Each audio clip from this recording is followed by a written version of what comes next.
Kilimo cha kisasa kinaanza na uchaguzi sahihi wa teknolojia. Leo tupo katika maonyesho ya 88 viwanja vya Nzuguni jijini Dodoma kwenye banda la Mobiki Tanzania.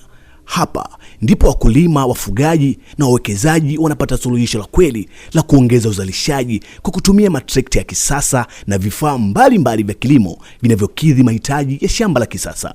Iwe unalima ekari chache ama mamia ya ekari, Mobiki Tanzania imekuandalia matrekta yenye nguvu, ubora wa hali ya juu, matumizi mazuri ya mafuta na huduma za uhakika baada ya mauzo, ikiwemo vipuri na ushauri wa kitaalamu. Lengo ni moja tu: kuongeza tija, kupunguza gharama za uzalishaji na kumwezesha mkulima kuvuna zaidi kwa muda mfupi. Usikose kutembelea banda la Mobiki Tanzania katika maonyesho ya 88 Nzuguni Dodoma.